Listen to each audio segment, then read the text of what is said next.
Hello friends again. Greetings from the beautiful country called Montenegro or the Black Mountain. If you translate the name, it means Black Mountain. And we are indeed in the mountains of Montenegro. And we are visiting a monastery, very special monastery called Ostrog. The most famous monastery in Montenegro, perhaps in the Balkans. Very special one. So I will give you a small tour. Let's take a walk.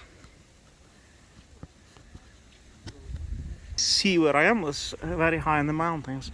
I had to drive a serpentine road to get here, and the last part of the road, about 2 kilometers, people usually walk by foot, barefoot, to reach these gates and this monastery, which is built into the mountain, like on the Mount of Athos in Greece. You have similar kind of monasteries. So there's entry. You know, the names monastery and the monk come from the Greek language, from the word monos, which means one, single, because in the past, in the Egypt, in the antiquity, monks were secluded recluses who lived by themselves in the remote places, in the mountains and the deserts, as similar to this one, recluses, as they practiced ascetism, complete opposite to modern hedonism, which is practiced by the modern society. This full indulgence of body. In the past, it was the opposite. From early Christians, they practiced it. At least the monks who practiced ascetism, which is self-rejection, basically self-rejection of self-will, for the sake of God, for the sake of Christ, of course, for the ingratitude to Christ, because it's not that our ascetism or our works that save us. We are saved by the grace of Jesus Christ, of course, not by our own works, but we have to be grateful.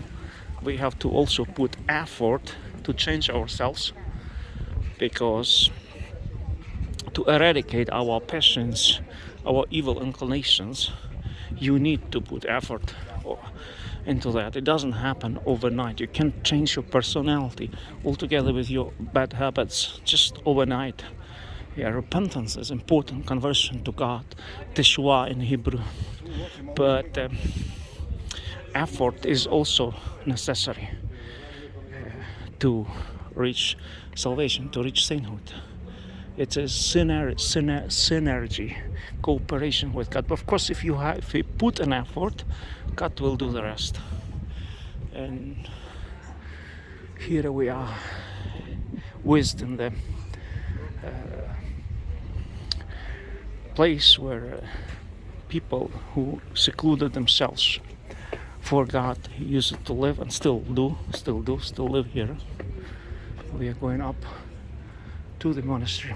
See how high it is in the mountains. There you see some villages in the valley. You see, it's Montenegro, the Black Mountain. If you translate the name, Charna Gora. In Serbo-Croatian, the language which is spoken in this country is called Serbo-Croatian, though the local people tend to call it Montenegrin. But it is nothing different from Serbo-Croatian. Serbian, Croatian is basically one language. Now they tend to separate them, but in reality it's one language. The same applies to Montenegrin, except some words, some vocabulary might be different. A few words, pronunciation of some words, and so on. So here, let's go inside here, see what is here.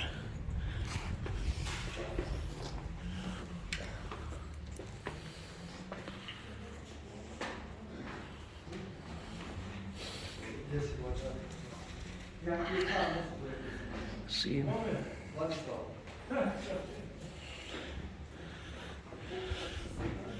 Saint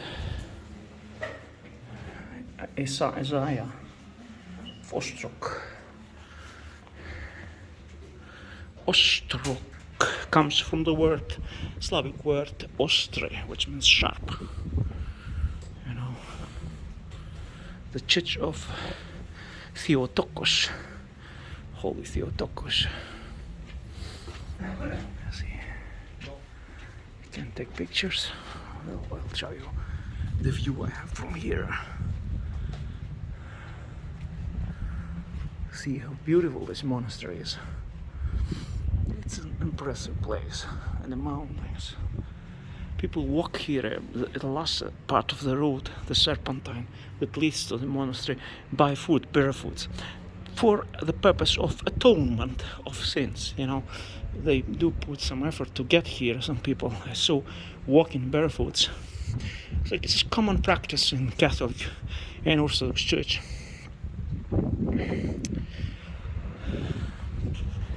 Wow, it's so steep here.